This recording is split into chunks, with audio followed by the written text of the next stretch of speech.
Melinda, can you hear us? I can hear you. Can you hear me? Yes, and everybody's here. Okay. We haven't started yet. Okay. So my video feed doesn't seem to be working, but that's okay. I don't think we're videoing yet.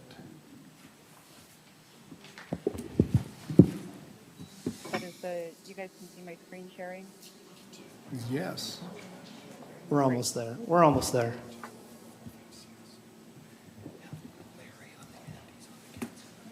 So,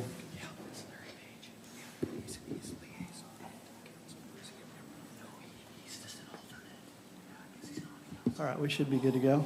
okay. It is 7:02 on March 24th, 2022, and we are starting the Kaysville Planning Commission. We'd like to recognize that Wilf Summercorn and Quan Nguyen are both absent but excused. Wilf is at the APA conference, and Quan is out of country assisting those who are affected by the war in Ukraine. So as next item on the agenda is approval of meeting minutes. Does the commission have time to read the meeting minutes? Oh, there we go. Is that better?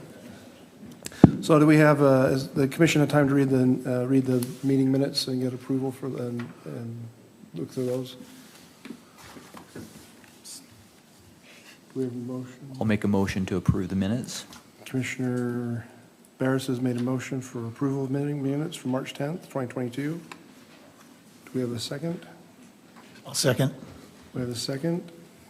And we'll go just down the line. Where are you at? Starting with Larry. Starting with Larry. Sorry, Larry. Aye. Aye. Aye. Aye. Aye. Aye. Okay. I'd like to make one, well, we'll just continue on. First item on the agenda is public hearing for the rezone of 471 East, 200 North from R1 Single Family Residential District to RM Multiple Family Residential District. That is for Christian Nielsen, and we'll turn it over to staff. Thank you. We'd like to recognize that Melinda is at the APA conference also, but joining us. Yes, joining you from Canap. So hopefully technology will be on our side tonight. As Vice Chair Lyon mentioned, we're here tonight to talk about the application that has been submitted to the city regarding the rezone of 471 East, 200 North. They have asked the property be rezoned from R1 single family residential to RM multiple family residential. The applicant's Christian Nielsen. The lot site is a quarter acre. It's 10,890 square feet. Currently, the property is being used as a single family home. And again, that's R18 zoning as it stands, which allows for one single family dwelling. The rezone to RM would allow up to 3 dwellings on the site. Here is a photo of the property looking north. I'll go through just a few slides here showing the property from an aerial view looking. Melinda, we're not seeing your presentation. Oh, you're not? No. Okay, hold on.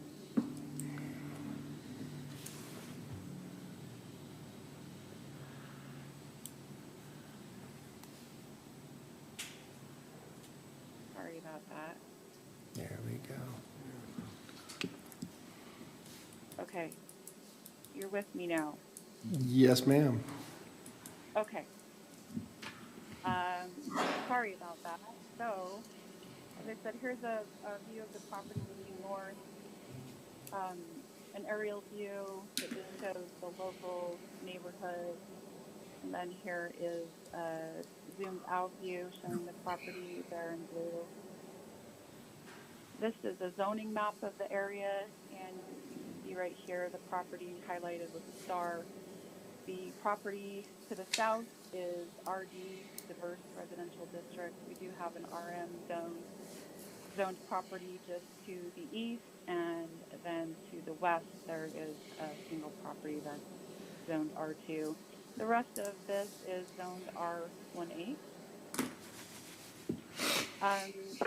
Just to let the public know what we do, efforts on our end to try and get the word out is we send public hearing notices to a radius of 500 feet for the subject property right here. And so total we sent 61 notices, and this is the notice that was mailed. Initially we mailed a notice that stated the property could have up to 2 units. That was incorrect, so we chose to delay the item and renotice with the correct number, stating that there could be up to 3 units on the site if the zone change was approved. We have received quite a few public comments, and I can't see the audience there tonight, but I'd imagine that there's quite a few in the audience. The public comments that we have received so far have included concerns about increased traffic, not having enough parking on that site for that many dwellings, impact to the neighborhood character and the existing single family zone. We've received also comments about building height, the lot size being too small for that many dwellings, noise, crime, and loud uses that the zone change would allow. It looks like we've received, to our best count, about 20 emails that have come through, or letters that have been submitted. So all of those that have come through 5 p.m. today have been forwarded to the Planning Commission. So those of you who submitted comments through the forms on the city's website and that brought letters in, those have all been sent to the commission. I did want to just talk real briefly about some of the differences between the two zones, R18 and RM. Both allow building heights up to 30 feet. The front setback on both zones would be 25 feet, and the side setback would be 8 feet on the RM, and it would have to be 2 feet would have to be added to the side setback for each unit over 2. So if there were just 2 units on site, the side setback would remain at 8 feet minimum. There were 3 units on site, the side setback would be increased to 10 feet and would have to be at least 8 feet on both sides. But one side would have to be at least 10 feet. I believe that's how that would work. The rear setback is the same on both, and that is 15 feet. I did want to just briefly go through some of the information contained in the staff report. When looking at a zone change, we like to refer back to the general plan. At previous applications that have come before the commission, I have mentioned that we do have a draft general plan that has not been adopted yet by the City Council. So we are referencing the 2019 general plan in this instance because that is the document that has been approved by the City Council. So there is evidence within the general plan to support this rezone. One of those items is the identity and character says Kaysville should be a primary residential community. The RM zone is still a residential zone, so that puts in line with this. Growth and development section says that we would like to provide high quality, diversified, and adaptable human conditions for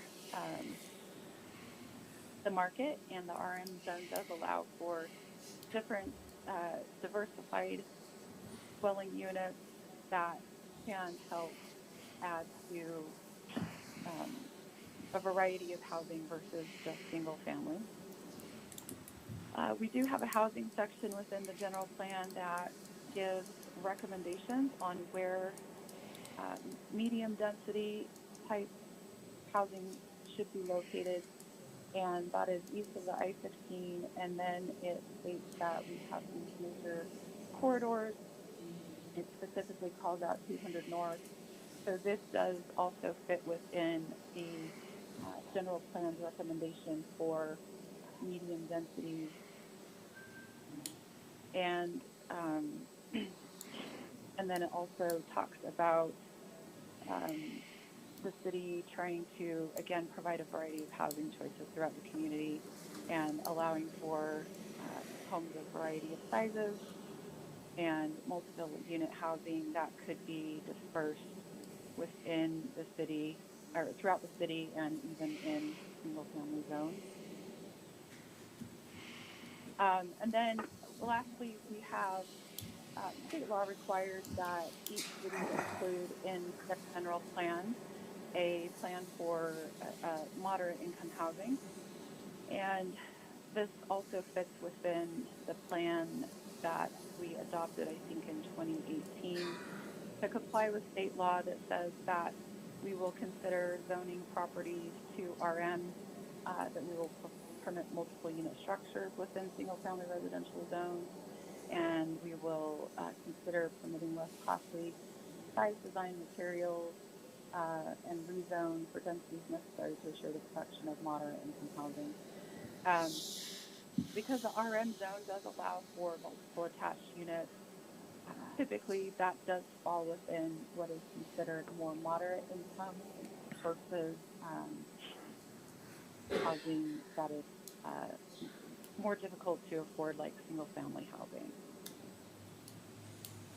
So that's the end of my presentation. I'd be happy to address any questions the commission may have, and I believe the applicant is also there present tonight and can speak to the commission regarding his application. Any questions of the commission for staff?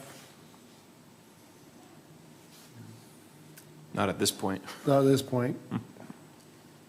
Okay. So, do we have the applicant here? So, why don't we hear from the applicant, and then we'll go to that point. We still can't hear you. Good evening, Commissioners.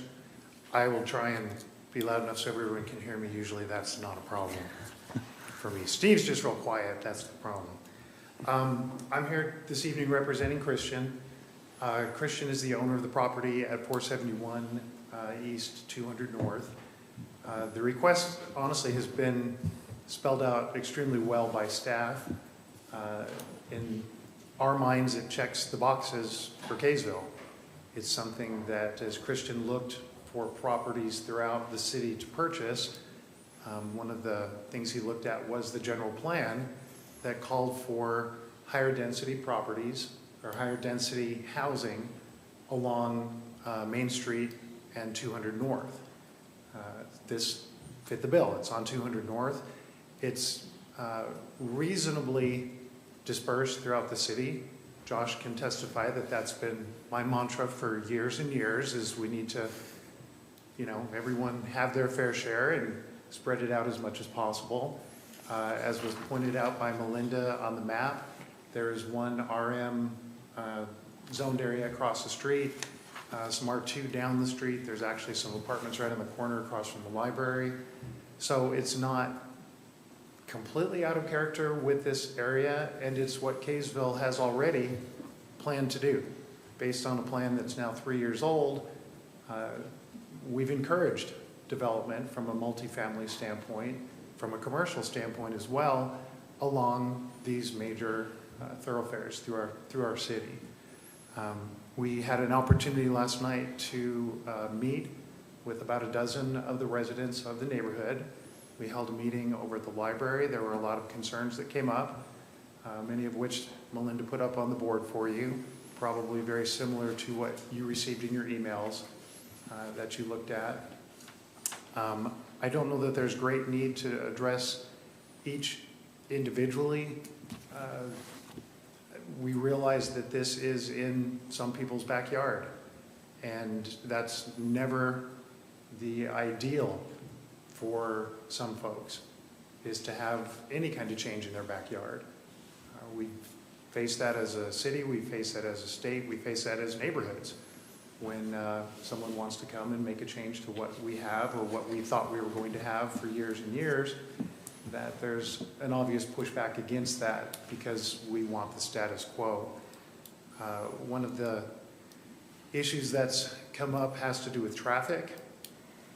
This is a change from 1 unit to potentially 3 units. I think the traffic impact is insignificant.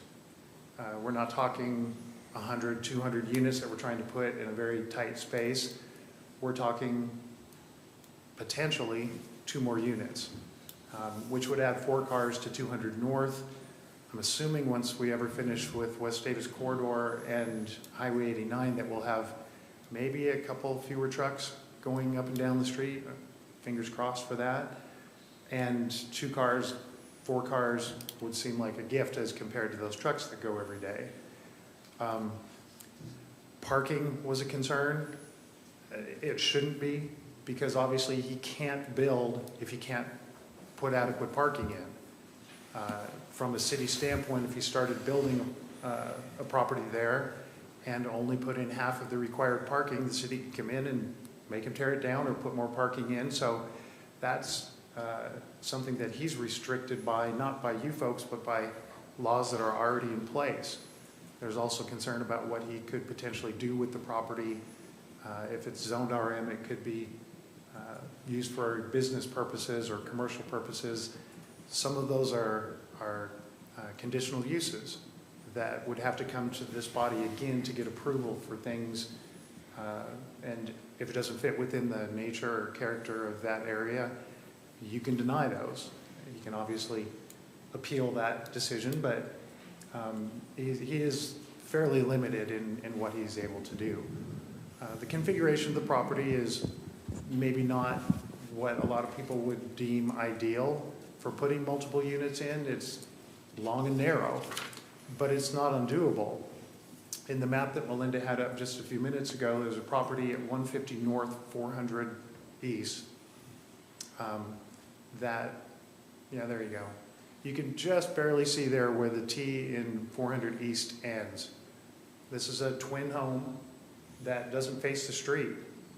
The side of the building faces the street. I drove by it on my way here this evening and looked at it. It's a beautiful little structure. It fits that property, long and narrow, extremely well. Probably wouldn't be outside the realm to think you could add a 3rd unit to that and have adequate parking and adequate green space and things like that. I don't know that property personally. I don't know who lives there. I don't know whether it's owned by both parties, if it's rented, whatever that might be. But it is an example of a structure that fits within the space that Christian's considering. We are more than happy to answer any questions you have, either now or after the public comment. So I'll leave that up to you. If you feel desire to keep me here or call us back up, more than happy to answer anything for you. Any questions from the commissioners? So I think probably on purpose you didn't include anything, but in terms of a proposed layout, but you would say it would be something lengthwise like that other property you're referencing? I'm just saying that's a possibility because of the concerns that came up of the configuration of the property.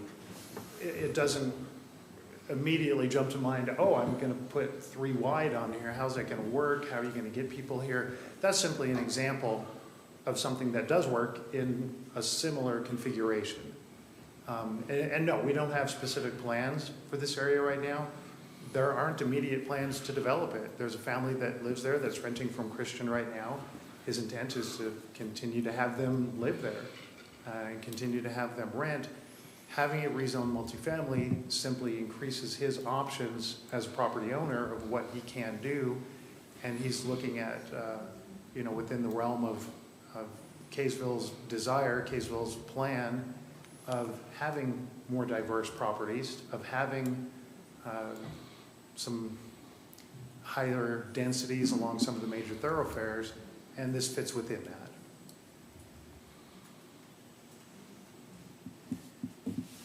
Thank you. All right. As this is a public hearing, we will open it up for public hearing in a minute. We ask that you come up and state your name, address. You have 3 minutes to speak. We have received emails, also phone calls and letters. Those will be part of the public record. I will entertain a motion to go into public hearing. So moved. Thank you. All in favor? Aye. Thank you. We are now open for public hearing. Yes, sir. Pardon? Sure.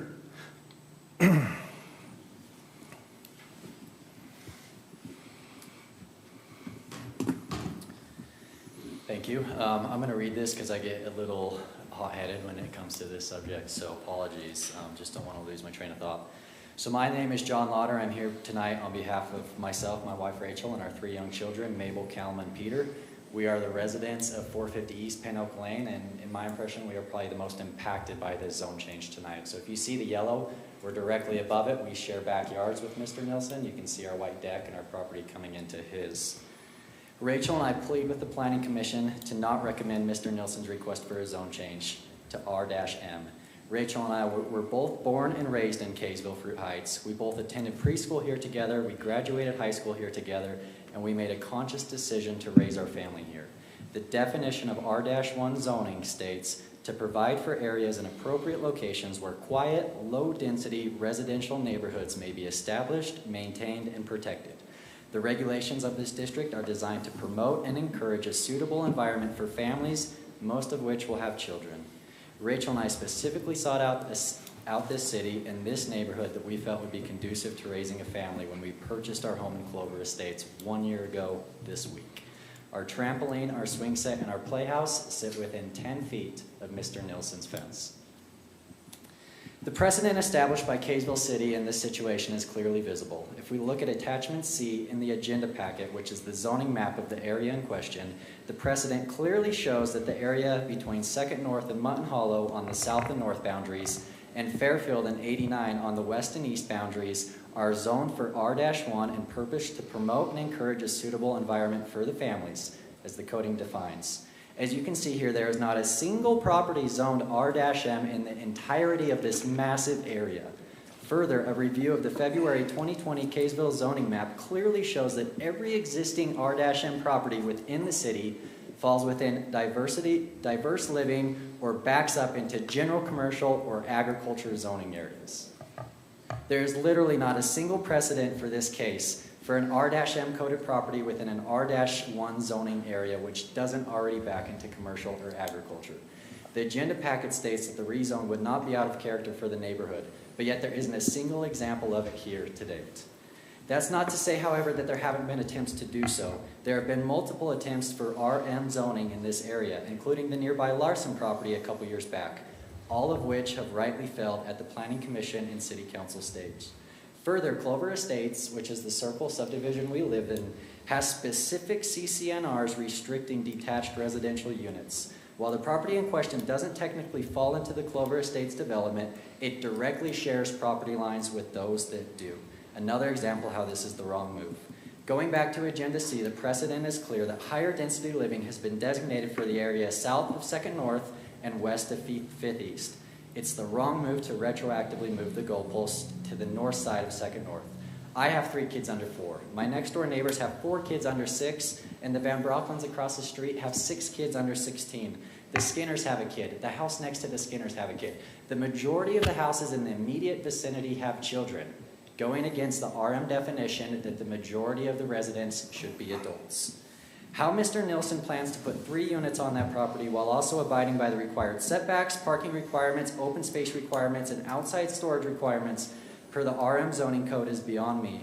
And I hope that each one of the decision makers tonight walk that property to see that for themselves. This argument is compounded by the fact that the 2019 general plan states that the property should mainly consist of duplex, while the R-M code specifically states the property should preserve the existing residential fill. Karen Lane has given her 3 minutes as well. No. You guys have literally given him hours and hours and hours of time for this process. 3 minutes per You won't give person. me 2 more minutes? Nope. We want to get out of here at a reasonable hour. 3 minutes per person. I'll make a motion that we let him take somebody else's 3 minutes. Okay. Discussion on the motion? Mr. Chair. Go ahead. We may find it efficient to ask those who have come to speak tonight Okay. to have somebody come speak on behalf of a group so that we avoid the same comment again and again, because it can get, if we're going to have the same comment And 25 times. If you're going to take somebody else's time, please state that up front. Yeah. Yeah. Thank you. Sorry. Can I make a comment on the motion? Go ahead. We're here every week, right? Every other week, I should say. So we hear things similar. They're never here.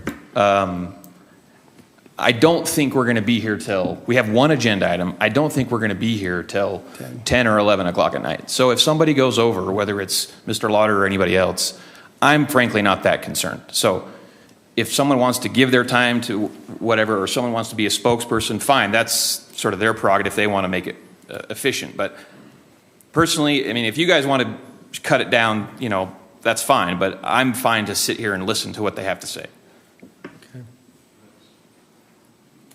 Thank you. Yeah, I'm pretty sure Mr. Nilsson had about 6 or 7 minutes, I counted. So this argument is compounded by the fact that the 2019 general plan states that property should mainly consist of duplex, while the R-M code states the properties preserve the existing residential field.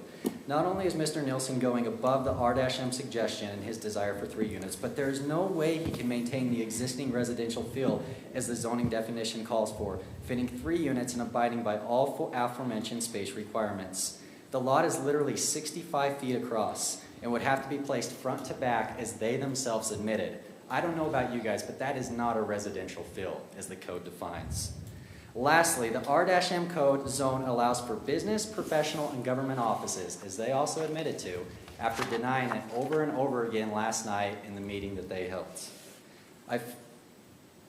Permitting this code in an R-1 dominated zoning area opens the door and sets precedent for commercial use in an area that was designated for residential living, and again implies the more traditional application of a code in a city where it backs, oh sorry, I read the wrong line, I apologize. Another example of how the R-M code is completely overreach in this situation.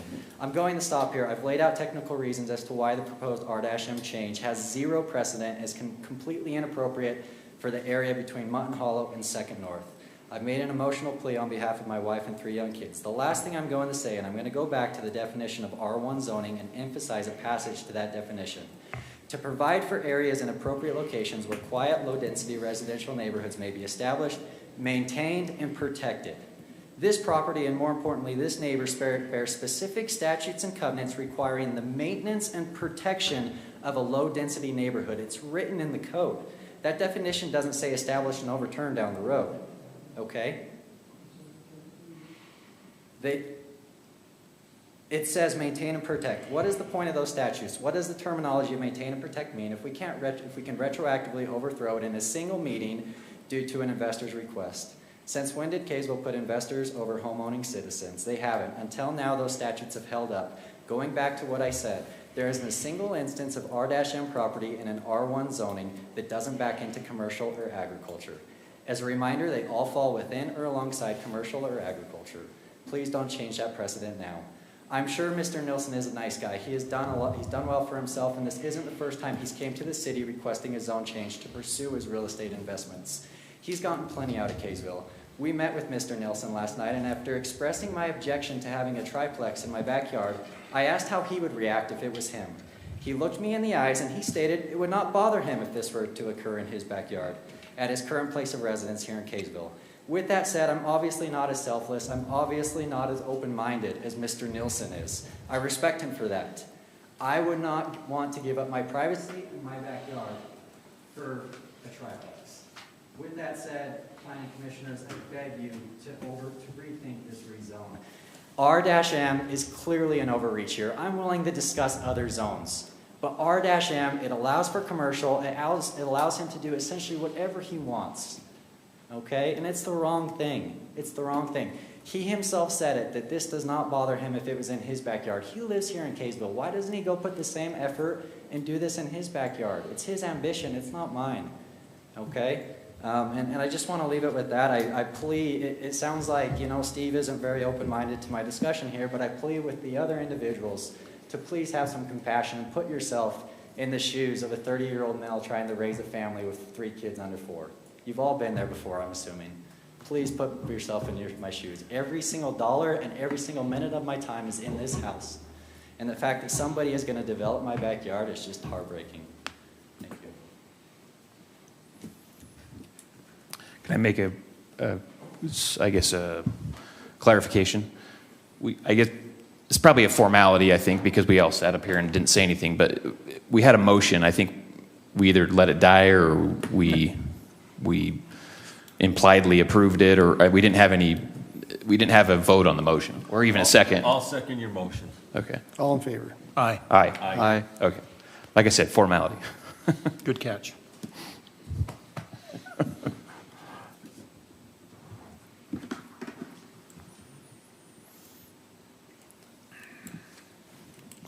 Go ahead. Whoever's next. Thank you. Mr. Vice Chair and Planning Commission members, I'm glad to be here. Not really, but Will you please state your name and address? I'm getting there. Okay. Unlike the gentleman who represented Mr. Nielsen, did not state his name. My name is Nika Roundy. I live on 500 East, right around the corner from this proposed rezone. I spent 12 years sitting in your seats as a Planning Commission member, and then I was a City Councilwoman and former mayor. During these 23 plus years of service to Kaysville City, I did everything in my power, everything I could do to keep East 2nd North, have the integrity of the neighborhoods along 2nd North, including this area that we're talking about here. So what is being requested here is really spot zoning. And according to the Useful Community Development site, since I couldn't find it on your all's webpage, spot zoning refers to applying a map classification for purposes of the principle of the municipal zoning ordinance to a particular parcel of land, especially a small one, without regard to its surrounding designations. This is a bad thing, not a good thing, because it may smack of favoritism toward a particular landowner. And it goes on to say that this is something that you can choose or not choose. We have a neighboring city that must have used spot zoning at some point in their development and over time, because East 500 South in Bountiful City looks just exactly as I do not want East 200 North to look like in Kaysville City. In the map that you've got there, there is an RM on the south side of 2nd North, which is probably grandfathered in from the beginning of time, the pink apartments there. So they had to give something when the general plans were made. I don't really think that we need to be discussing what the property owner can do to mitigate the units that he's proposing, such as turnaround parking for cars so they don't back on 2nd North, fencing or plants to mitigate car exhaust along the neighbor's property, mitigating the impact to neighbors by having many more people that can have visual access to the privacy of their backyards, or structures that fit the character of the neighborhood. This neighborhood's integrity is reflected in the current Kaysville zoning map. This zone change is not appropriate. This is not a buffering location. This is a neighborhood. This is a request for spot zoning and should be denied. So I ask you not to spot zone from R18 single family to RM multifamily, etc., at this location, and to protect the integrity of our neighborhoods. Thank you. Thank you.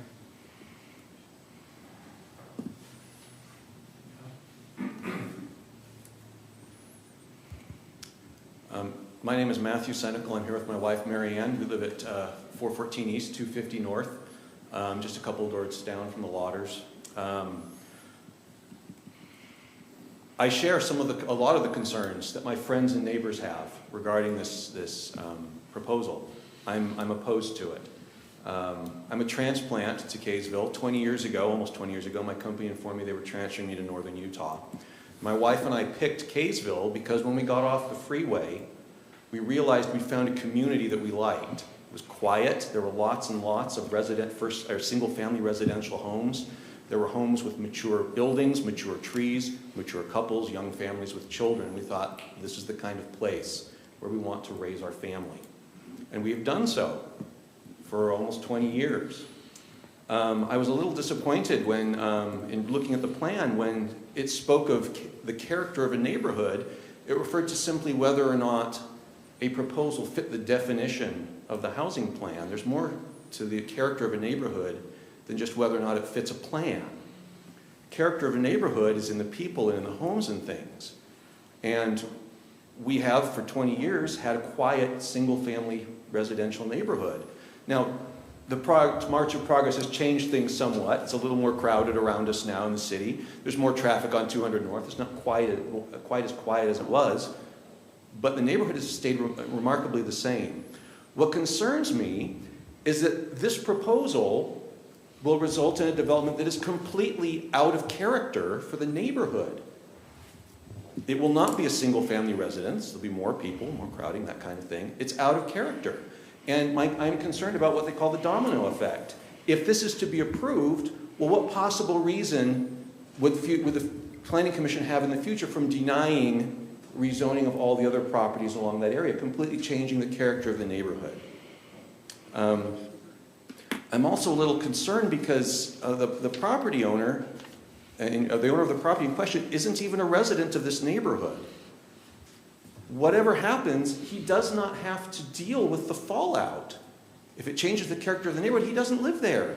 But I live there, my family lives there, my neighbors and friends, we live in the neighborhood, and we have to deal with it. You know, last night at the meeting which I attended, he pointed out that the property was his, and that's true. But what you do with your property, and this is true of all property owners, what you do with your property affects others. And I asked the Planning Commission to please consider the desires that those who are directly affected by this plan, the desires that we have for quality of life and for our concerns about our neighborhood. Thank you. Thank you.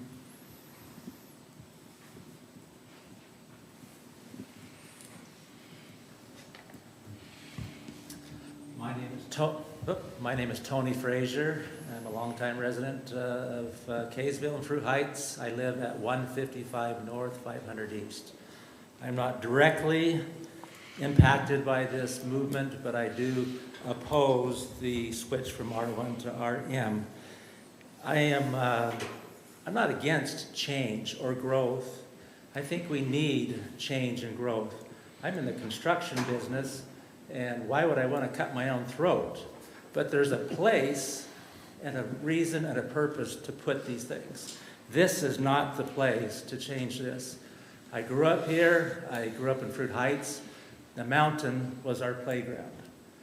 I wanted my kids to enjoy the same type of development here, so we had bought a larger lot, combining two together, so they'd have that opportunity to enjoy the freedoms growing up, the air, the movement that they can do, not a compact area that if I wanted to live, I'd go to Salt Lake and live in an apartment or do something in that area where I'm restricted from an area.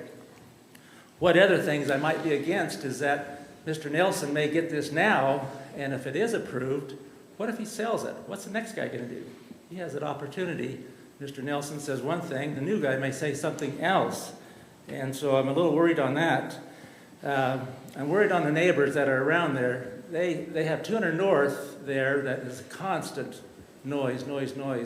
Where do they go for a reprieve? Their backyards. They ain't gonna get that around that area. They're gonna be homes, those apartments around there to do that, and the vehicles driving back and forth, the parking. I'm not against apartments. I'm really not. This is just not the place for it.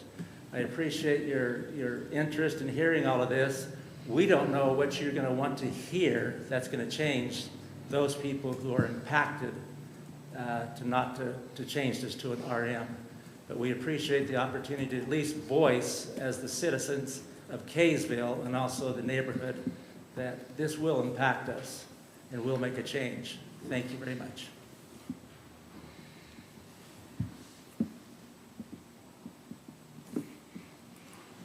Is there anybody else who wants to speak to this?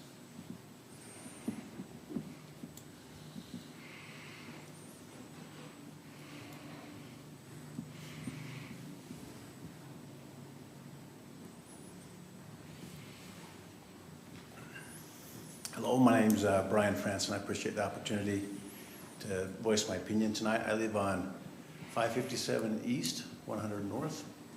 I've been a resident of Kaysville for about 20 plus years, and kind of like what some of the other speakers have mentioned. I mean, one of the main reasons why I came to Kaysville, I used to live in Salt Lake, and I was, experienced that overcrowding in neighborhoods where you had short backyards and just trying to maximize the utility of the land. One thing that I would maybe ask you guys as the Planning Commission is, I've got 20 plus years of real estate experience, development experience, and so I'm very familiar with the process that's going on right here. I think it's important to remember that, it can be very easy to appeal to the desires and wants of a small group without looking at the bigger picture here. Like someone mentioned, you have an opportunity to either approve this or deny it. I'm a little bit scared that if this does get approved, it's going to set a precedence and open the door for other projects that might come along that surely will come along. And I would just ask that you guys really consider, what's been said tonight. I'm not exactly sure what the requirements, if there even is a code in the city code that outlines the number of multifamily units that can be in a particular area, whether that's a neighborhood or a square mileage area. Just doing a quick count of the multifamily properties that are within a 1 block radius of my house, I counted over 16 different properties. Now, some of those have been homes that have now converted over to rental properties. I've reached out to the city planner before. I know there's some pretty open guidelines on how someone can turn their primary residence into a rental home. But I feel like that our neighborhood's already contributed enough as far as the multifamily and rental property piece. Like I said, if you take the time, which you may have already done, to look at all the different types of rental properties that are within maybe a 2 block radius, you'll find that there's more than enough there, and I don't think that we need any others in there. Also, especially given the property that's just kind of across the street. I attended that hearing, I believe it was a couple of years ago, where that was approved to go from just 2 duplexes now to, I believe it was 3 or 4 buildings on there. And so I know that's something that could come in the future as well. So I would just ask that you guys take this into consideration, and I appreciate the time to voice my opinion. Thank you.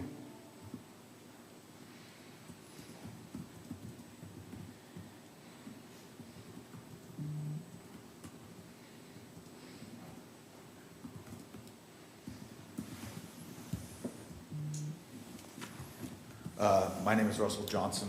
I live on 588 East, 1475 South, over in the Hess Farms area. I'm just a Kaysville resident, been here for most of my life. I do live here, and I do see the growth in Kaysville City, and I know you guys all have a very, very hard decision because, as you see growth, we want everybody and anybody to live here because we have such a great city. As I say that, I am in real estate. I am in real estate development, and I can tell you that there's a lot of real estate out there that is no longer affordable.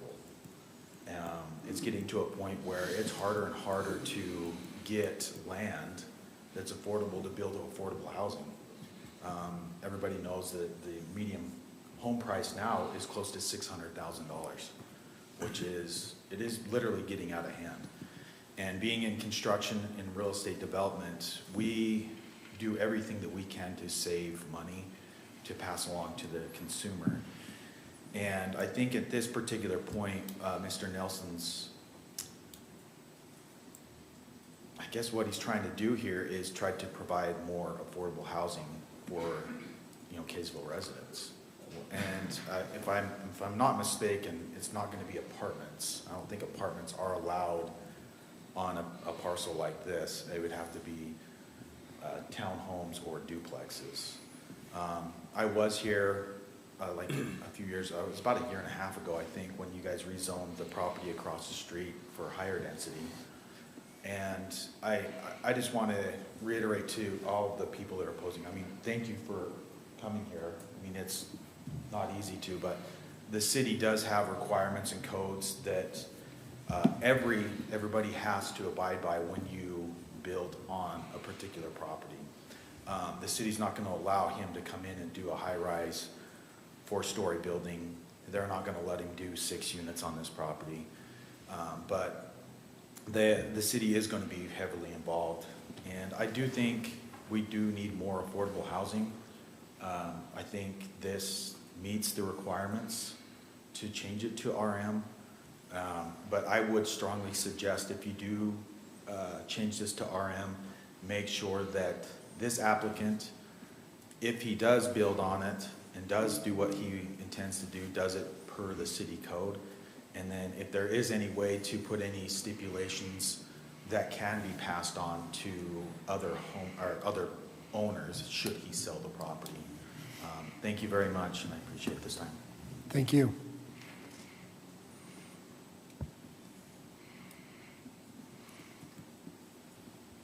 Is there anybody else who'd like to speak? This is a public hearing.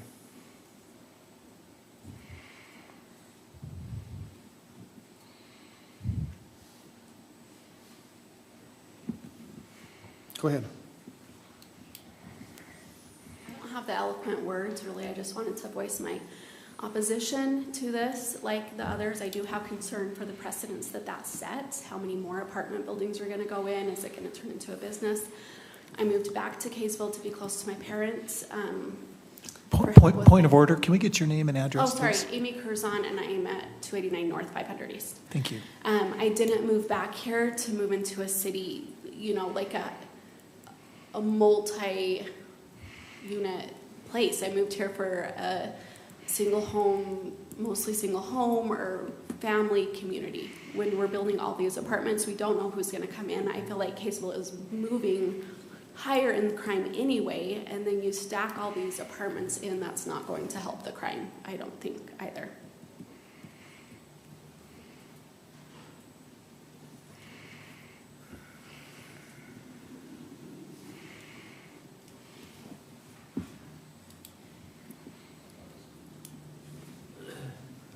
My name's Robert Johnson, and I'm within the 500 foot, so I'm not directly associated with that. But to change the characteristic of that neighborhood, that is what this will do. And find people that's going to be impacted there, many residents of this neighborhood, of this city for 65 years. Now to have this thrown into them, they've had to maintain a beautiful yard. They enjoy their garden that they have out the back. That's their private place that they can get away and be able to relax.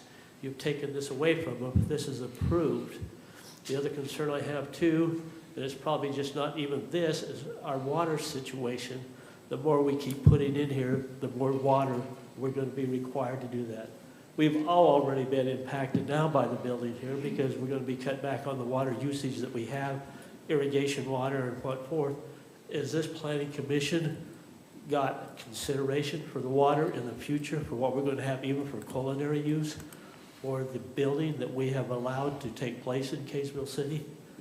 And I've been a resident of this city came here when I was a youngster, and I've been a resident of that address for 50 years.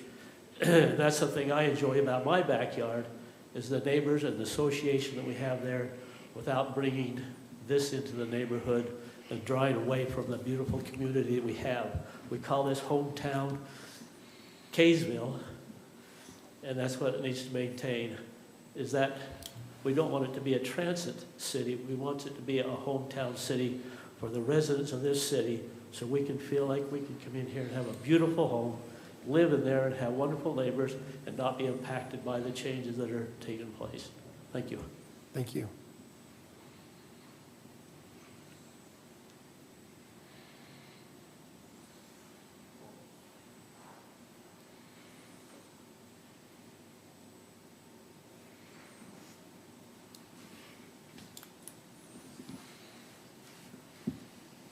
My name is John Lasker, and I live in Clover Estates, just up the street from the other gentleman who spoke. And this morning I had an opportunity to talk to another resident in the neighborhood, and he expressed a concern that may have been stated earlier, but because of my hearing aids, I may not have heard it. But he's concerned that the changing of the zoning of the area north of 2nd North is the start of a cancer that we can't control. Most of that area north of 2nd North is zone residential R1. If we start allowing these changes in this area now, it will just get worse and continue. I understand the need for affordable housing, but I have to tell you that I'm originally from Kansas City, and when I lived in Kansas City, grew up there, my neighbors across the street lived in houses that only separated those houses by a walkway. There were no windows on the sides of the house. So you could only look out the front of the house or the back of the house. You couldn't look at the scenery. Well, we've got beautiful scenery. If you look at the subdivisions we've got going up now, the distance between houses is shrinking in every subdivision. They're getting smaller and smaller. The lots are smaller, the houses are closer together, and the only way you can meet your neighbors is to go outside the backyard or the front yard and talk to them, but you live in a box with only windows on the front and the back. I think that's bad for the environment, bad for raising a family. You need to be able to see the beauty that we live in. Thank you. Thank you.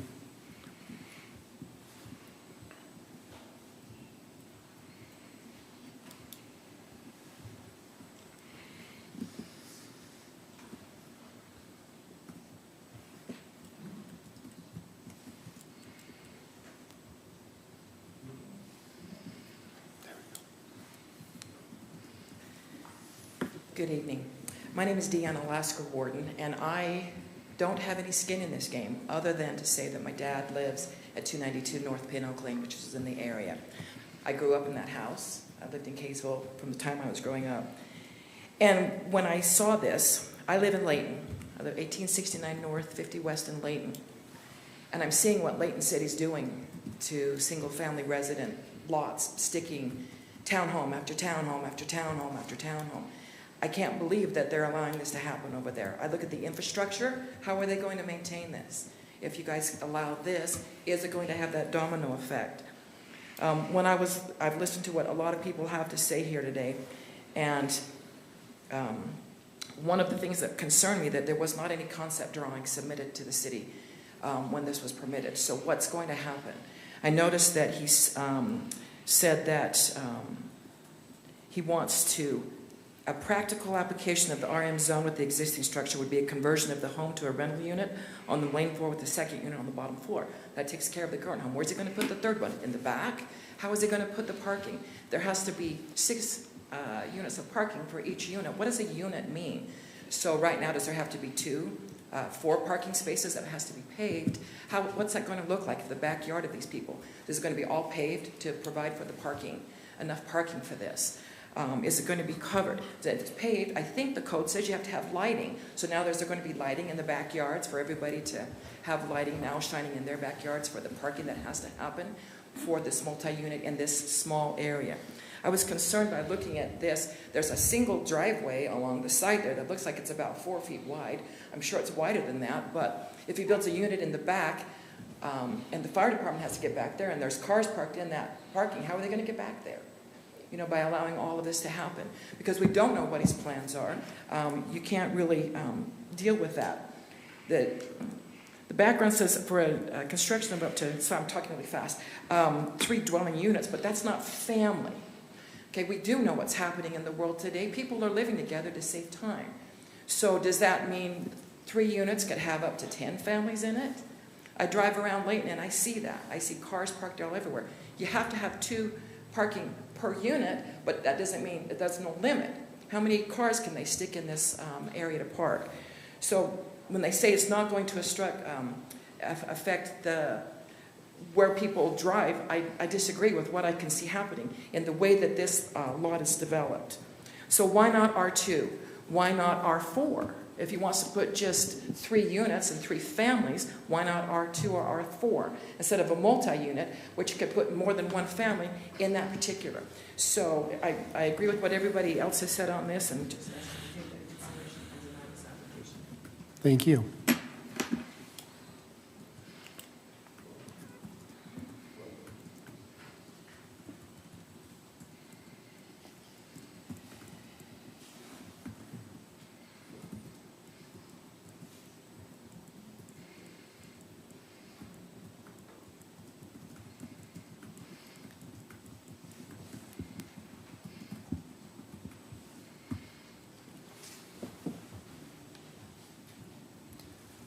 If there's nobody else, I will take a motion to move out of public hearing. So moved. All in favor? Aye. Aye. So having heard public comment, what does the commission feel? Mr. Chair? Go ahead.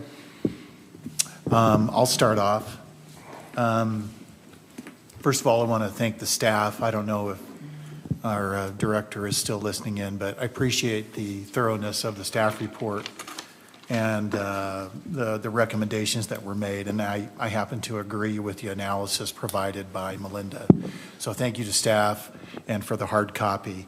Having read through the staff report, it appears to me that this is a request that does comply with our general plan. It looks to the future. And I think the language that the staff has used to analyze this request is appropriate. Now, having said that, and I think her recommendations are spot on, I do have some concerns that have been raised tonight by the residents that I think deserve some further consideration. One of them is the width of the property. The last commenter who got up, she makes a very valid point. Looking at this property, you're not going to be able to do any further development on this site without tearing the home down, because fire access is going to be critical. You're going to have a minimum width to get back there, and that does not exist now. So the rezone request, I think, without a concept plan for what they want to do and knowing what can be done, may be a little premature. But I'll say it straight out. I think that this deep lot development is appropriate for infill, and I think infill development is absolutely essential in dealing with the problems that we have now in our state.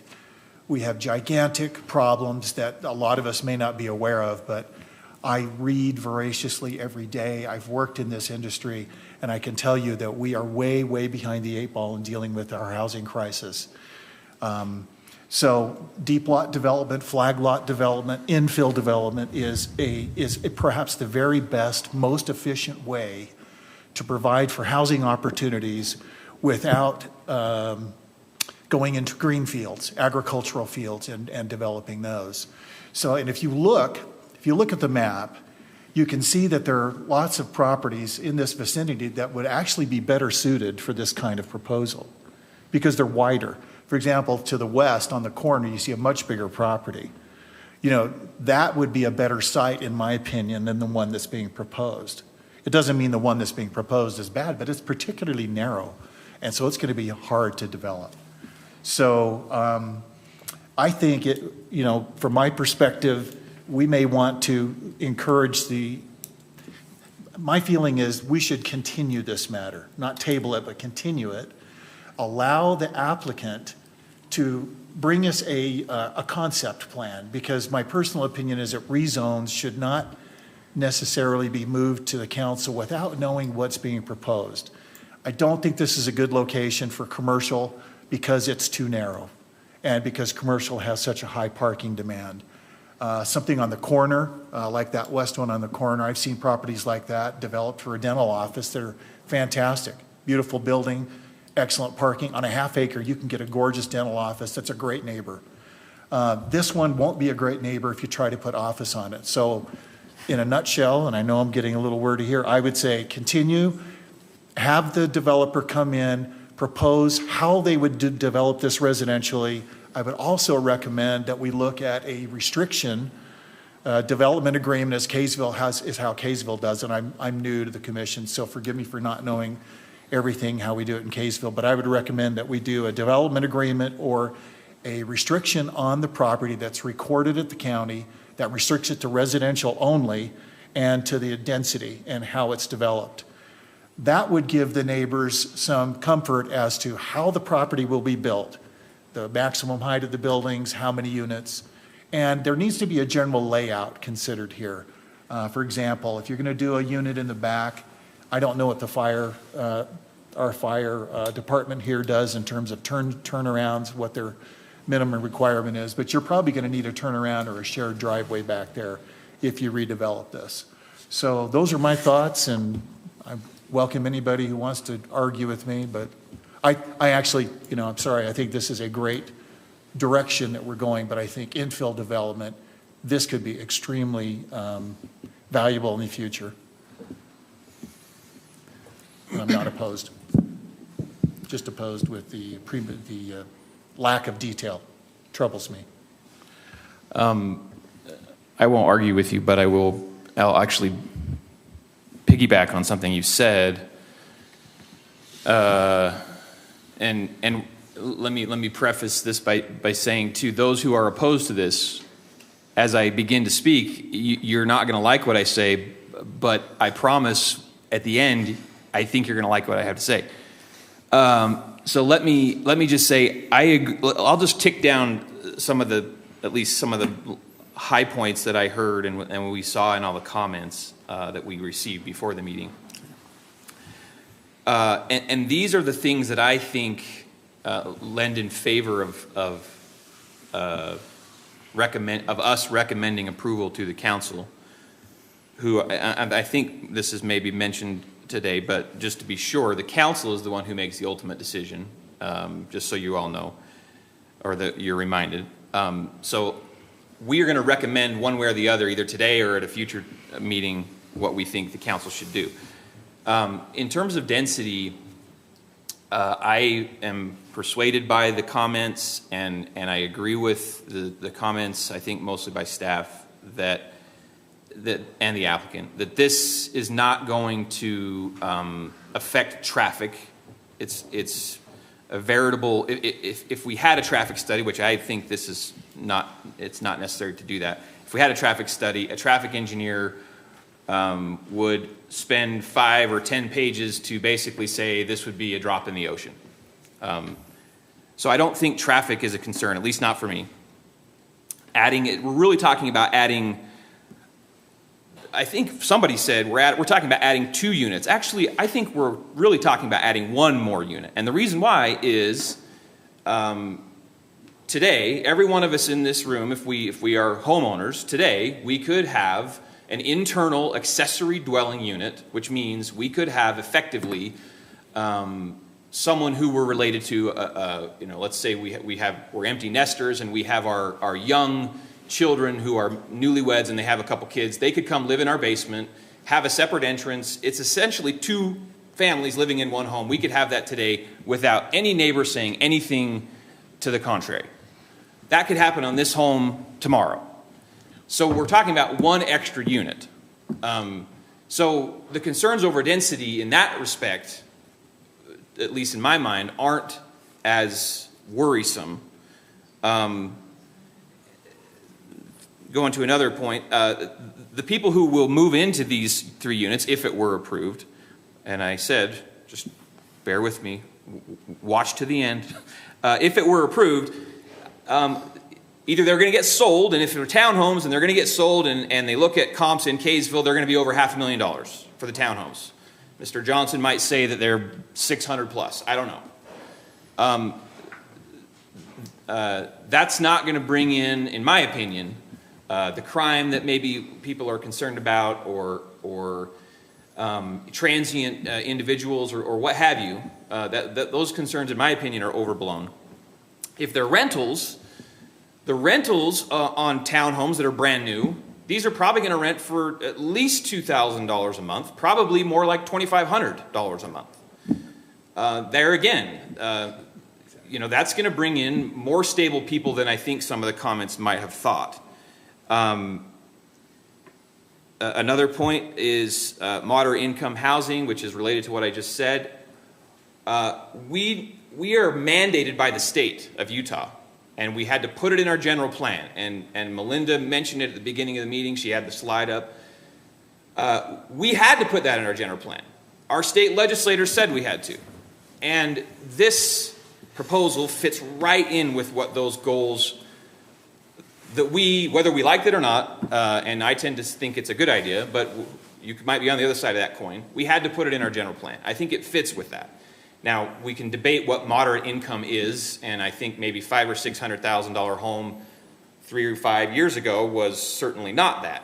Sadly, today it is, especially in Kaysville. So if we have to put it somewhere, which our general plan says we do, I think on one of the 2 busiest streets in Kaysville is probably a better place than if this were flipped, okay, and it was in the Pin Oak Circle, and we were talking where the Van Brocklins live or the Lauders live, and they were asking, and one of them, Christian Nielsen, owned their house, and he was asking to put 3 homes in there. This would be a different story. This one is not there, though. It's on 200 North, and it makes it a different calculation, I think. Parking, I guess I'll say as a footnote, I think that can be accomplished. Now, here's the punchline. I don't think we can approve this even if we want to. And here's why, okay? I looked before the meeting today, and I looked again tonight, and if you want to just do it for fun, you can go to the Davis County parcel map. You can see the dimensions of this property. And the comment earlier, we would have seen this had we seen a proposed plan. The dimensions of the property, and Mr. Nielsen could correct me if I'm wrong, are 66 feet wide by 165 feet long. It's a rectangle. 66 feet times 165 feet is 10,890 square feet. Divide that by 43,560, which is an acre, and you get 0.25 acres. That's the square foot of the lot, okay? Now let me read to you the requirements of the RM zone, which we have to adhere to if we're going to rezone it to that zone. This is in City Code 17-16-7. It says, the minimum width of any lot for a main building, which is defined as a residence, the minimum width of any lot for a main building shall be 70 feet at a distance 30 feet back from the front line. No matter how you slice this lot, it's not 70 feet wide. We can't, I don't think we can legally, but even if we wanted to, we shouldn't rezone a piece of property to make it from the outset non-conforming. And as a result, even if I wanted to, because of all the things I said at the beginning of my comment, we can't rezone this. It is not a lot that is allowed in the RM zone. And therefore, I think even if we had them come back with a plan, the lot size ain't changing. We can't approve it, even if we want to. And therefore, I think we should recommend denial, or we should just say, really shouldn't have come to us to begin with. So those are my comments. I appreciate that. I've been up here doing the math and reading the code the whole time. Josh has been sitting here also. Any other comments from commissioners? I'll just say that I kind of just go along with what has already been said, that if we were just considering this in terms of providing more affordable housing, I would agree with it in principle. But obviously with what Josh just said, I think we'd have to take that into consideration. So. Okay. So what's our flavor? I've got a question on Go ahead, Paul. on the comment that Josh had. And I think that's great I looked at the width too. I didn't look into the zone, and a lot of the communities I've been familiar with, the RM kind of starts out at about 65, so I thought this was okay. It does beg the question, a legal question though. It certainly is non-conforming for the zone that it's in as well. The zone it's in wouldn't be allowed in R110 at, I don't believe, at under 70 feet. Most cities it's probably at 80. Or 75, something like that. So it may be a legal question for our legal counsel and our staff to look into as to whether or not you can actually rezone a property that is non-conforming if it's already non-conforming and being used. My experience has been that I've seen it done where they will substitute a non-conforming use that's lesser of a non-conforming use than what it is now. So, but that's a question that I'm not qualified to answer. It might be something we want to look at, but I think you raise a very valid point. They don't have the width. They don't have the width. Yeah, and I won't reach a legal conclusion here, but what I would say is not all residential zones, and I can't quote chapter and verse, but I know this just from being on the Planning Commission long enough. Not all of our residential zones require 70 as a minimum. Some of them go 60, I think, is probably the lowest. Oh, okay, yeah. And so let's assume that R18, let's assume though for R18 to your point is 70. Well then what that means is the current, when the house was built, presumably it wasn't 70 minimum. And now it changed after it got built. And so now it's a non-conforming structure. The use is conforming, but the structure is not conforming. And if he wanted to add on, if he wanted to do something significant, he wouldn't probably be able to go very far because he can't change the non-conforming use. He has to stay within that. Yeah, the use. Or excuse me, the structure. The use and the structure conform. Yeah. But the lot doesn't. Well, the lot makes, if we assume that it's 70, the lot makes the structure not conform. No, if the structure meets setbacks and it's being used for single family, it conforms. Okay, yeah, you see, you're right. See, yeah, so the use works, but the lot doesn't. So therefore, the use is fine and it can stay as long as it doesn't change and it doesn't increase in its nonconformity. The question is, and you raise a really valid point, is can we change the zone if it doesn't meet the minimum? And it begs the question, well, the single family, which usually requires more width and more ground, if you allow single family home on it, can you allow RM? And I think that's a legal question. But it wouldn't preclude the applicant from approaching a neighbor to pick up 4 feet in width either. But, that's... As long as that 4 feet doesn't make that lot non-conforming. Exactly, it can't make the next door lot. Yeah, and I've seen that a lot. Yeah. Where property owners will borrow ground and cut deals to make something conforming, and it's a creative way of doing it. I'd be interested to know when that property was actually subdivided. How long ago was it subdivided? It probably is quite old. A lot of these old town center lots have been around for 60, 70 years. So, anyway. The house was built in 1944. Okay, yeah, it was built during the war, so it's almost going on 80 years old, right? So we certainly didn't have zoning in Kaysville in 1944 because Utah code annotated as 1953. When zoning was brought into the state of Utah under the legislature was 53. So this predated that. So. If you look at the 4 lots next to each other, they look like they're all pretty damn close to 65 feet. Yeah. Yeah. So I guess I'll say this and then I won't say anything else, I promise, or anything substantive. How about that? It begs the question then. Let's say this will get to my point. let's say we could legally rezone this to RM despite the lot being non-conforming from the outset. Let's say we could do that legally. I don't think we should do it. Correct. And that's really the question. And therefore, I think we recommend denial or just the application dies.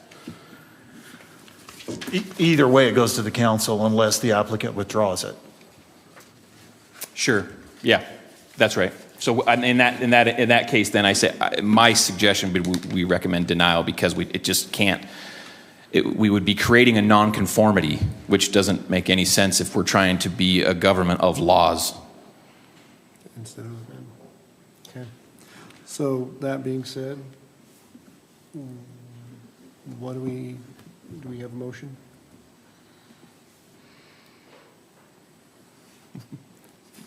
I've said too much. Josh, you got it. Just make the motion. Make a motion, Josh. Just do it, Josh. All right. So I make a motion that we recommend denial of the rezone request at 470 East, 200 North from R1 to RM. And despite all the reasons why we might want to approve it, my rationale for recommending denial is because it would create a nonconformity due to the lot width not being sufficient under our current RM requirements. Okay, we have a motion. Do we have a second? I'll second that. Thank you, Commissioner Page. We'll start with Jared. Aye. Aye. Aye. Aye. No. Aye. So we have 5-1. 5-1 against. Okay. So it is denied, and that will go. That will go to the. That will go to the City Council. City Council with that recommendation for denial. Probably, Anne-Marie, what do you think about? It will be April 14th. April 14th. Can I ask a question procedurally? Is there an additional notice that goes out to the neighbors for the council meeting?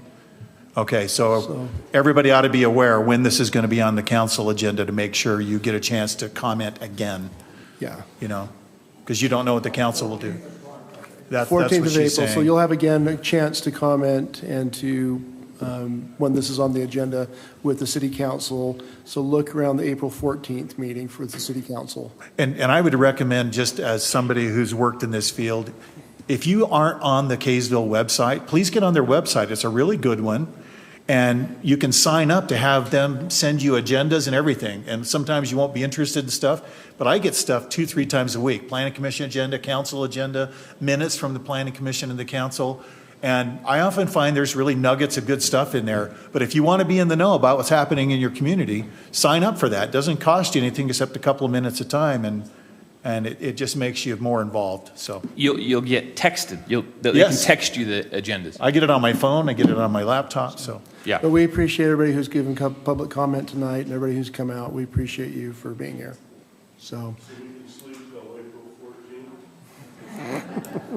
Yes, sir. Yeah. Talk to the council members. So next up on the agenda tonight is a preliminary subdivision of Bourne Estates planned residential unit development. So we will move on to that.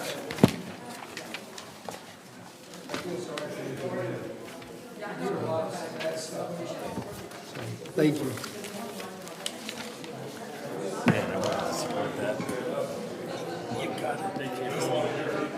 So, is the applicant here?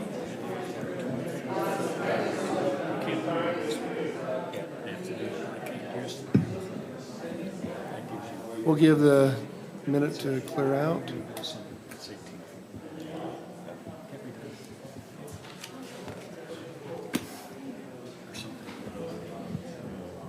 So,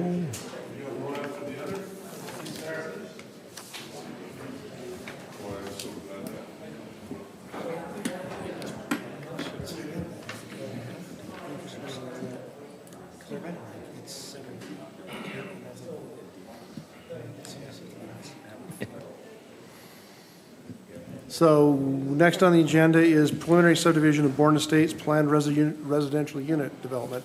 And I see we have the applicant here. Good to see you again. It's been a while. So this is the one over on where I go walking off the rail trail.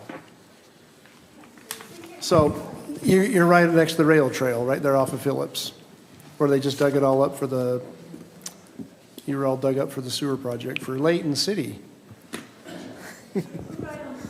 Yeah. It is Kaysville, but yeah, they dug up your street for the Layton sewer project. Yes. So anyway, we will hear that next. Who has that on staff? I'm not sure. I believe she wanted me to go through this one to present it. Go ahead. All right. This is the applicant, Robert and Linda Bourne. The lot is approximately 1742 South Phillips Street. Last year it was rezoned to R1LD with a PRUD overlay. Basically, what it's done is it zoned it to be 20,000 average lot per, so that's 4 per acre. They have 2.5 acres. The R1LD allows for flexibility of the lots, so some can be, for example, we have one that's 17,800 and some that are 22,000 plus. So it averages out to 4 per acre, but, or yeah, 2 per acre, 2.5 acres, and they have 5 lots altogether. So it's in line with the zoning.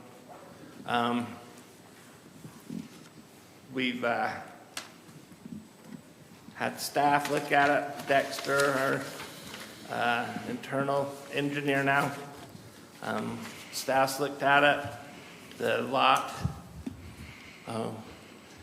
is basically, there's the lots, there are 5 lots there.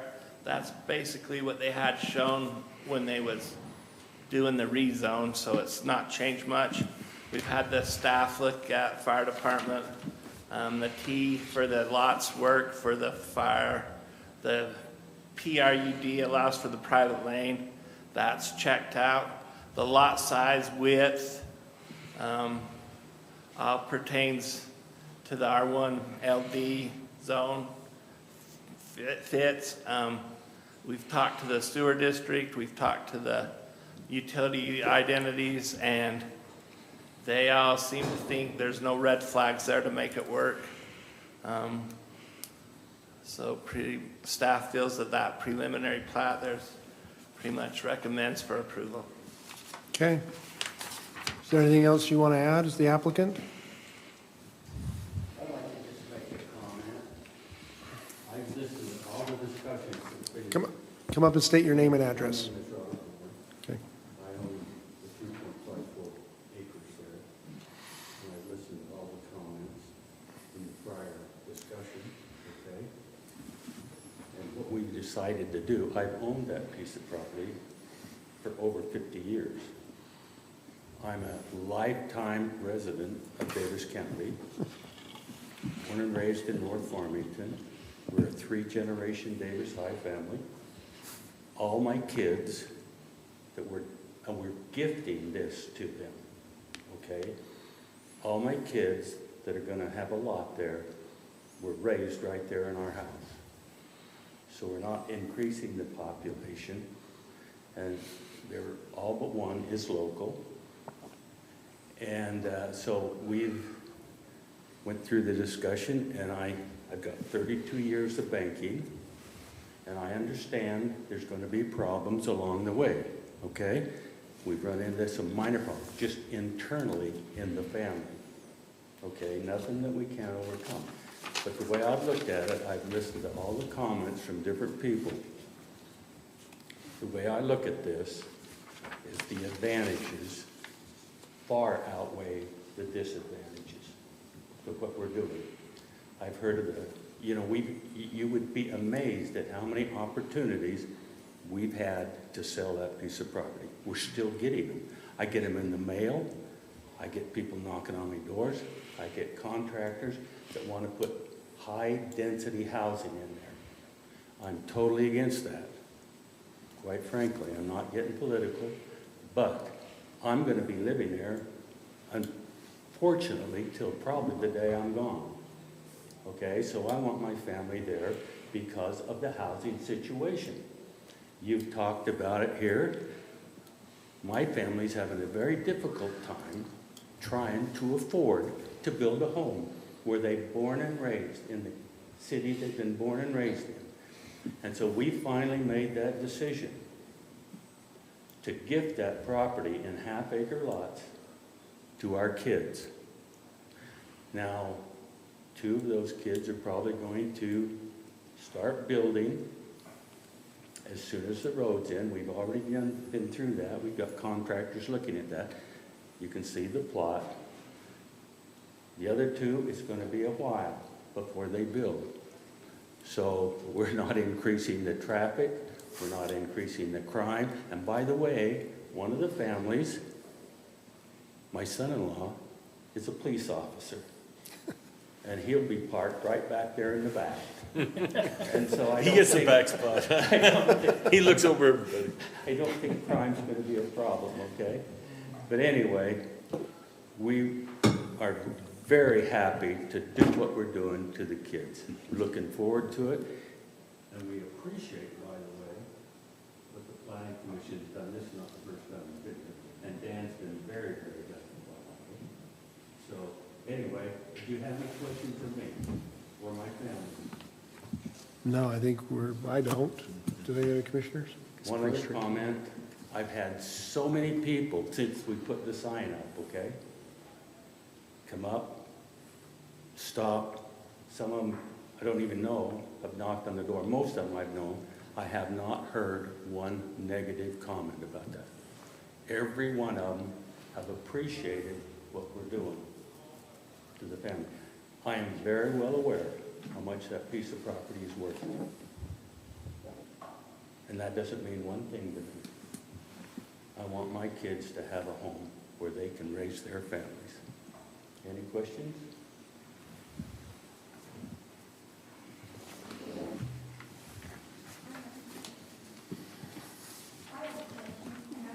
Then come up to the microphone. Okay. Say your name so we can get it for the On record. our plan there, we don't have any area. Can we turn it on? Turn that mic on. I'm Linda Bourne. We don't have any area designated for common area. Is that a problem? We don't, we're just, because the road is the main, to get back to the lots. I think that's a city. That isn't something we have to do, right? I don't think so. You wouldn't be required for it because of the zone you applied for, Okay. and your lots meet the zone, and So we don't. the density's not a problem. You're not trying to create. We're good. Okay, and I have one other question. Since our house sits on the one that says number 1 there, I understand that we're supposed to own halfway in on that private road. Each lot owns partway into the center of the road, is that correct? And if that's the case, we're over here on this one. We have no use for that road. And so the kids will be driving on it and coming back. And I don't have a problem with owning that, but are we required to have insurance on that piece? Are we? If I could comment. Go ahead, Paul. Every city is different. Owning to the middle of the road, I think, is not the best way to plat a subdivision. It would be better if there was a homeowners association set up to maintain the road, and that the road is owned by the association so that you don't have that question. Because what you're going to need to do is to plat this with everybody owning to the middle, is that everybody's going to have to give an easement to everybody else to travel over their portion of the road. So it's a little complicated. There's a couple of different ways of doing it. There are attorneys out there that set these things up, but So it's better to do it with the HOA. I wouldn't want to own to the middle of the road. And I then the would- 4 kids can actually own the road because we Yeah. have no use for it because our driveway is to the side of it. You're already accessing off the public road. Off of Phillips. Right, so you've got dual access, but that's what I would do. I would have the road owned by the subdivision, maintained by the subdivision, because this way, what you're gonna have is you have to give easements to each other. You have to. The lots in the back don't have access except over your property and lot 5. Okay. So that's just one way of doing it. Does that make sense? What I would say to that as well, though, is the city doesn't have any requirements to that extent. That would be a decision that you make as a property owner or multiple property owners. And I think drafting up CC&Rs essentially is what it would be, or drafting up an easement. You got to draft up a legal document either way. If you changed what you're proposing here, we won't be approving it tonight. If you kept it this way and then just drafted up this legal document, you can get approved tonight and be on your way. So anyway, I just offer that. But we don't have specific requirements as a city that says what you have to do, especially about insurance or how to plat it. Anyway, yeah. But you will have to maintain that road. The city will not be maintaining that road. They will, the association. That's why you need to have those, like Josh was saying, you need to have those CC&Rs and have that called out. Who's responsible for what and the mechanism on how the road's maintained and who has access, that kind of thing.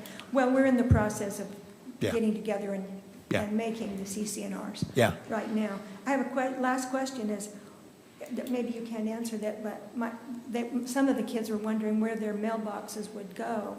And I would assume it would be over on Lot 5, right out there on Phillip Street for everybody back in the back. Is that correct? I think you have to contact the right? post office. Depends on your local post office. Depends on, I think you have to contact the postmaster for that. Yep. Okay, so we talked with the And post you'll establish your common post Yep. box based on what they Contact tell them. They will tell you what you can and can't do. Okay, all right, that's all my questions. Yep. Thank you. Okay. Mr. Chairman? Yes, sir. I've got a couple of technical matters for staff, but then I'd like to make a motion to approve. Okay, go ahead. There are a couple of typos I would just call attention to, just to have them cleaned up. I don't know you're going to make sure your engineer gets this. Down on the lower right corner, under City Council approval, there's a typo. On the first sentence, it just needs to say plat, not pat. Okay, and then there's another more important typo to the next box over. It says Weber County, and it should say Davis County. Yeah, and sometimes engineering firms, they're cutting and pasting between plats. So I would just correct those. So I looked it over pretty thoroughly, I don't think the planning commissions, do we see final here? Do we see final plats? Or it just goes to the council? No, I think we do all. You will see the final plat. Okay. We do preliminary and final, yeah. Okay, I'll look at it again on final to, make sure I don't see any technical errors, but those were the two.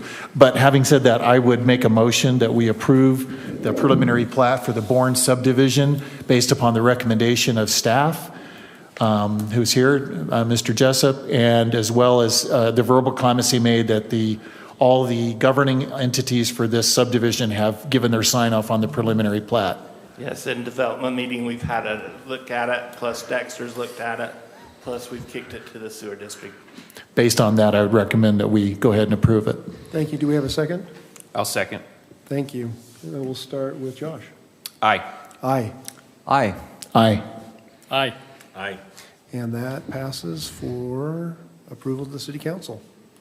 Thank you, sir, and thank you. So next on the agenda is call the public.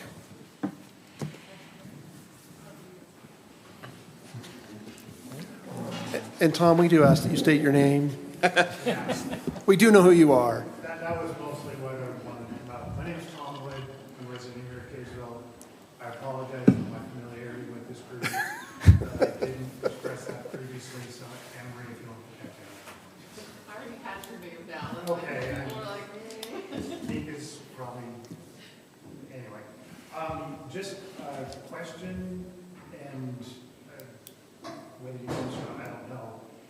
And Josh, great catch on the 70-foot width or whatever that was, does that prevent development or rezoning? Would be my question. Because I mean, the question before you today wasn't, we want to develop every time, this is what we want, yes or no. It was, we'd like it rezoned. Now clearly, and I was just looking through the zone, for R18, the requirement is 60 feet. So it actually meets the minimum for R18 apparently. Clearly not for residential multifamily, the RM zone. But couldn't you still rezone it as that? You just wouldn't be able to develop it in its current state. You'd have to buy from the neighbors or whatever. Amend the text. Amend the code. You have two. I guess the way I look at it is if you wanted to go RM, and of course I would defer to staff, so don't take my thing as gospel, my statement as gospel. Yeah, you have one of two options. You amend the text so that it no longer says 70, says something else. I think that's an uphill battle. Or you try to get it rezoned before you get extra footage, which I also think is an uphill battle because you're basically asking for that today. And in my opinion, I don't think we do that because it would be non-conforming subject to you getting extra footage. Right. Or you go get the footage first, then you come back. They all seem to be uphill battles to me, but. Yeah, that's for sure. Yeah, and just one of my concerns, again, having been on that side of this, is one of our goals was to make Main Street and Second North a place where you could develop and could put higher density. And this is going to eliminate a lot of lots along those that just don't Which do is, that. Corner lots. That's your argument for the text amendment to change the width. And clearly it's going to need some work on my part just to see how many of those are there. I don't know. Yeah. This may be the only one. I'm guessing probably not. If they were all built in 1944, they probably were pretty standard, and that's what you saw. The houses are very similar looking, but 4 doors down on the corner, that one would work. It's a nice big corner lot. Right. It's actually, I looked at that. I drive that every single day. I wish I didn't, but it's very odd because the house has an enormous building attached to it. And I kind of thought, when did that get zoned? I don't remember that. It looks like it shouldn't be there, but anyway, thank you, John. Hey, on that same note, this discussion about width and this discussion about arterials and collectors, every town struggles with this issue because every town in the Intermountain West was once a pioneer or a farm town. And then as the main drags converted from shops and homes, because if you want to look back at aerial photos way back, we had true mixed use back in the day. You had livery stables next to homes, next to gardens, next to industrial. I mean, you had all sorts of stuff. The modern zoning, Euclidean zoning, is a construct of the early 20th century, and out west, we didn't even really adopt it till the 1950s. Thank you, Justice Sutherland. Well, that being the case, for example, he said Euclidean. Well, I'll tell you what, my hometown, the main drag in my hometown up in Idaho, is a prime example of this. A lot of these deep lots and, law offices, baseball card shop, a ski shop, single family home, it really just turned into an organic, eclectic kind of jumble of land uses on the main drag. And every city that I worked for, that question would come up. Well, what do we do? Because on the main drags, for example, Highland Drive and Holiday, you get 20,000 cars a day and you have single family homes on there. Do you know how many single family homes want to face out to Highland Drive?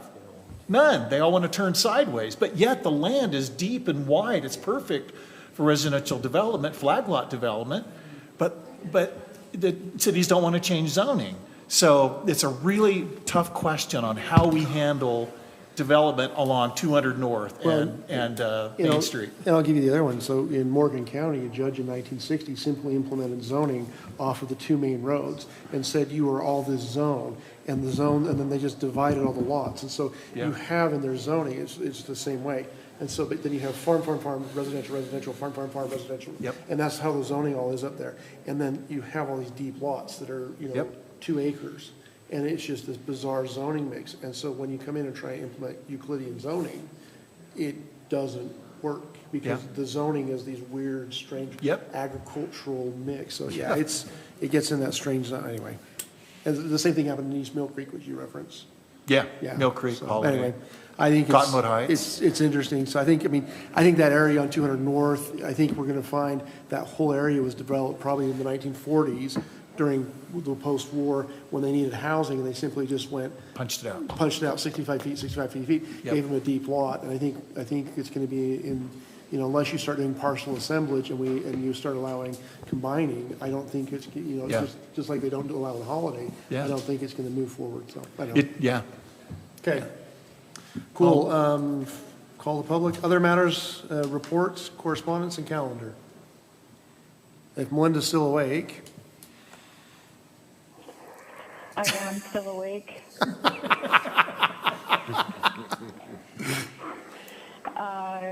And to answer the commission's questions and the applicant's questions, we would not approve a rezone unless they could prove that it meets the minimum width of 70 feet. Yes, I was able to check the R18 minimum zoning Is 60. is 60 feet. Yes, so unless we would go by county records, if the applicant has a survey that could show us that the lot is 70 feet wide, we would continue forward with the application, but otherwise we would not rezone something to make it non-conforming.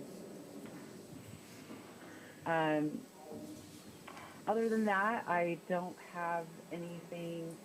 Just do want to remind the Planning Commission that our April 14th meeting is canceled. There will be a City Council meeting instead that night, and then we will have our meeting on the 28th of April, our next meeting. Okay. Is that all we've got? That's all I have. Okay, we thank you. I will entertain a motion. Motion to adjourn? So moved.